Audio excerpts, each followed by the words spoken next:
Look closely at this photograph. At first glance, it might look like a man resting, but the truth is far more terrifying. This was taken in 1881 during one of the deadliest smallpox epidemics in history. His body, covered in painful, blistering sores. His eyes swollen shut. Imagine the fear. No vaccines, no cures, and entire towns paralyzed by death. Smallpox didn't just scar faces, it erased entire families. And yet, this man somehow survived long enough to be photographed. Why? To warn the future. To remind us that what we take for granted today, modern medicine, once didn't exist. One question remains. If this image could speak, what do you think it would say? At first glance, this strange contraption looks like something from a horror movie, but in 1895, it was cutting-edge science. This early phoropter was the key to unlocking sight, an invention that helped doctors find the perfect lens for damaged eyes. Before this, millions lived in darkness, their world a blur. Imagine trying to read, or even recognize a loved one's face, and seeing nothing but shadows. For those who sat behind this device, it wasn't just metal and glass, it was hope. A chance to see life in focus for the very first time. And yet, one haunting thought remains. Would you trust your eyes to this machine? What you're looking at isn't a medieval torture device, though it might feel like one. This strange contraption, built in 1878, was called Dr. Clark's spinal apparatus. Its mission? To fix scoliosis, a severe curvature of the spine, while allowing patients to move. But imagine being strapped in for hours, your body pulled, twisted, forced into alignment. No anesthesia, no real guarantee it would even work. For some, this machine meant hope. For others, unbearable agony. It's a chilling reminder of how far medicine has come, and how much pain people endured just for a chance at a normal life. One question remains. Would you have risked it? This photo might shock you, because it challenges everything we think we know about beauty. These women were contestants in Miss Italia, 1952, a time when beauty pageants ruled the spotlight. But look closely. No shaved armpits, no obsession with perfection, no filters, no Photoshop. Back then, natural beauty wasn't just accepted, it was celebrated.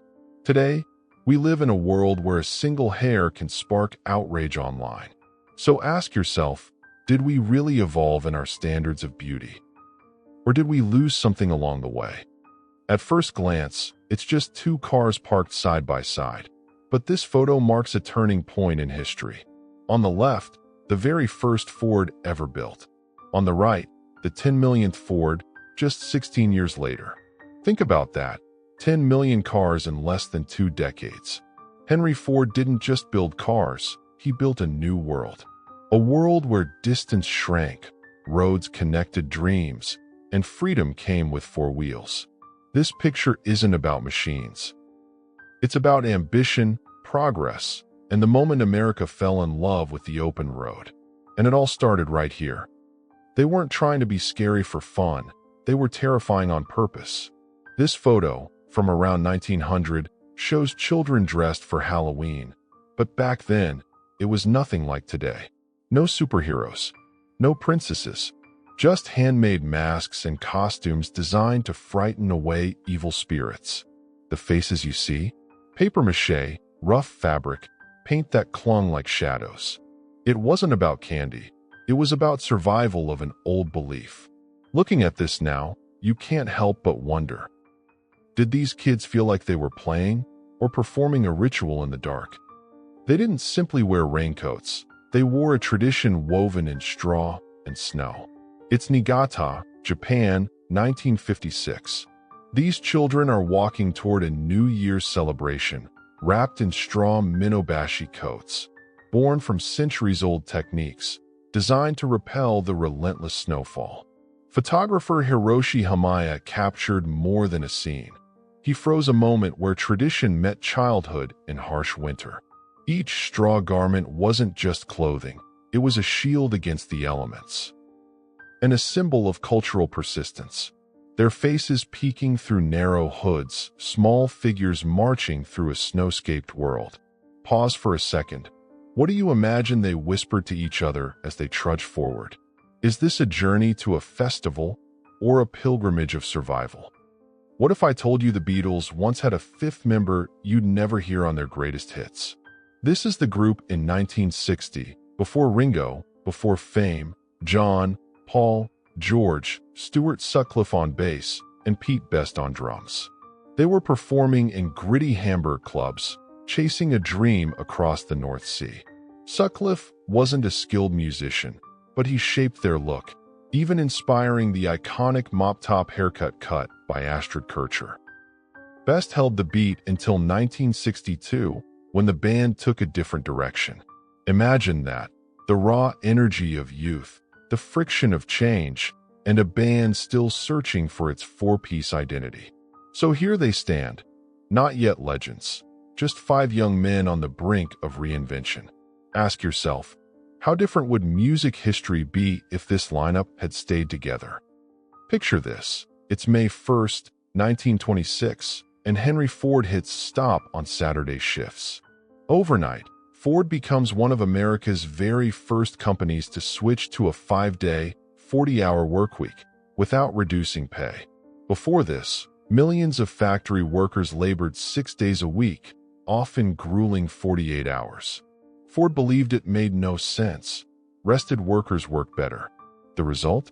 Productivity soared, morale improved, and the idea of leisure time spread across the nation. Factories became eyesores.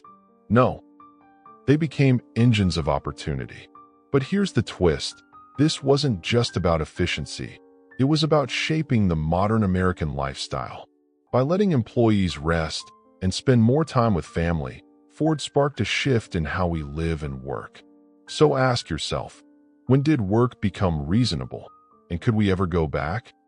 Two young men, one bold vision, and the photo that captured the spark of a revolution. In 1914, William S. Harley and Arthur Davidson posed with one of their early motorbikes, years after their first prototype rolled out of a backyard shed in Milwaukee. Back then they were childhood friends, tinkering on bicycles turned engine-driven dreams. By this moment, their brand had grown from humble beginnings to a name that would echo around the world. Harley brought engineering precision. Davidson brought charisma and salesmanship. Together, they fueled America's love affair with the open road. Behind them, the look of ambition, pride, and craftsmanship. Before them, the legend we now call Harley-Davidson. This photo isn't nostalgia, it's a glimpse at the birth of an icon. So ponder this. When you see a roaring Harley today, could you ever trace it back to this very moment when two friends decided to rewrite motor history?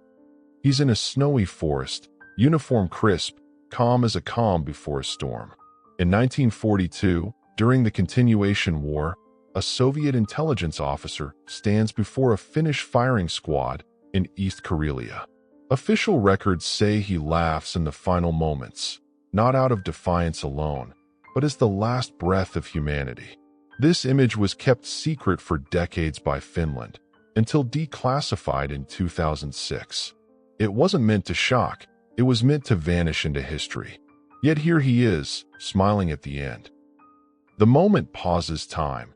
Enemy or human, soldier or spy, he shows a final expression that transcends identification. Was it courage, shock, or resignation? He reminds us that even at the edge of fear, life can flicker. Death may be inevitable, but perhaps all one can do is smile back. Imagine stepping onto a rough wooden court in 1927. No polished floors, just jagged planks and hidden nails. This player wasn't gearing up for style.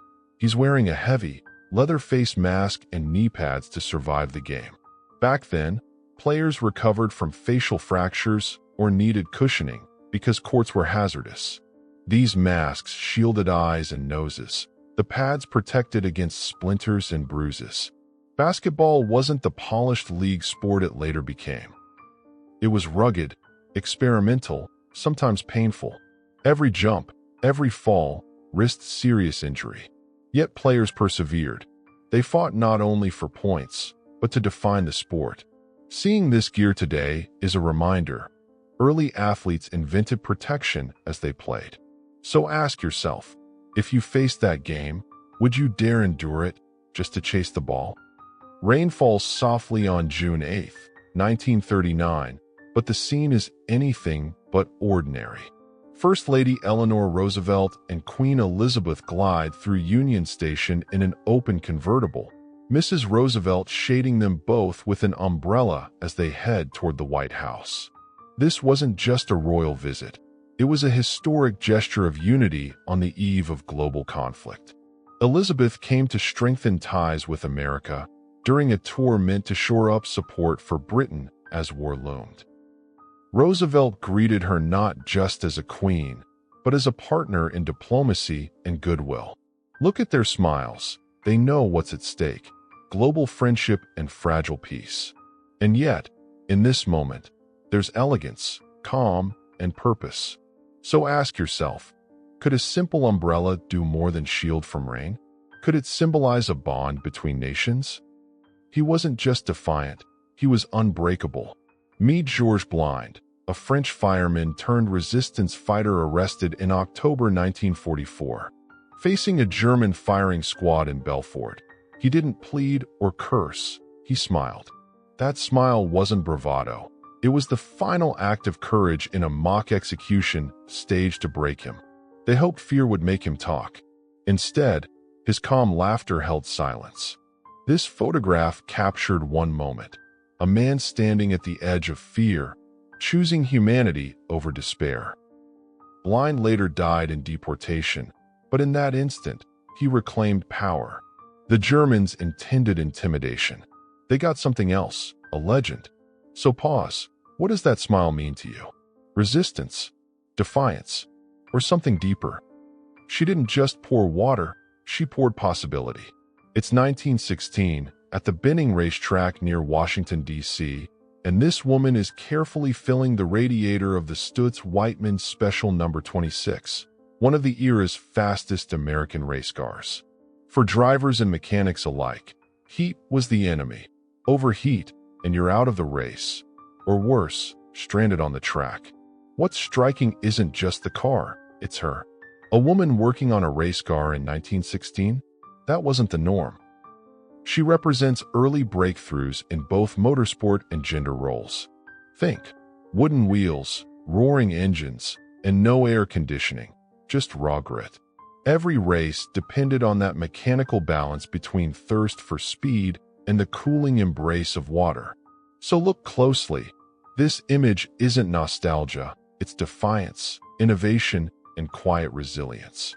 Ask yourself, in a world of engine heat and roaring ambition, would you dare to step in, tool in hand? It's August 1941 in Minsk, and this man stands at the edge of history.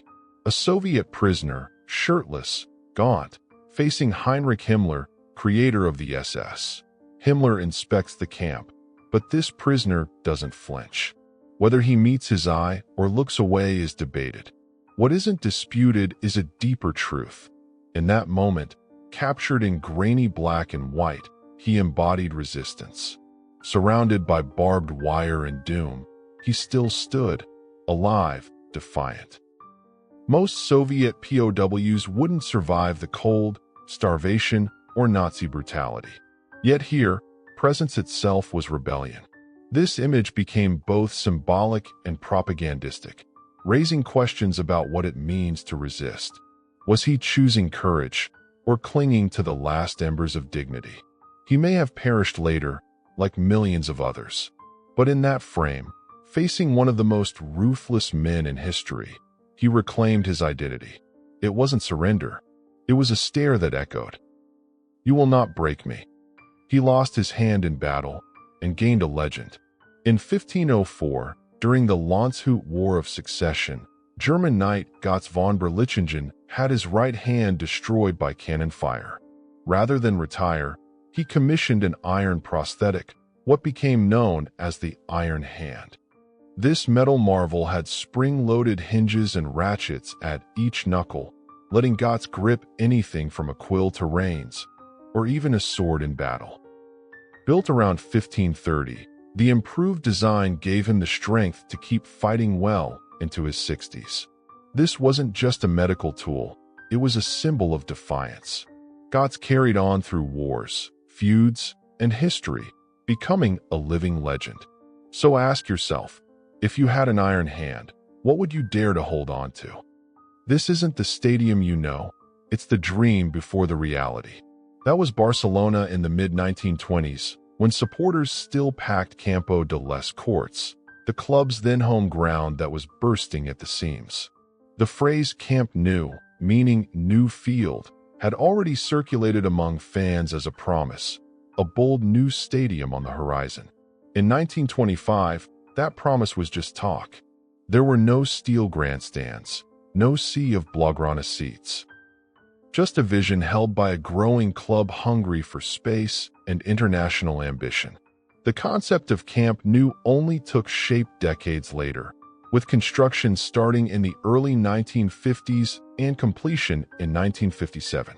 Look at this photo and imagine the roar of 22,000 fans perched precariously in temporary stands, leaning forward for every match. That image of strain and expansion shaped the blueprint of Barcelona's next dream. So ask yourself, when a community believes in future greatness, even before structures rise, what power does that vision hold?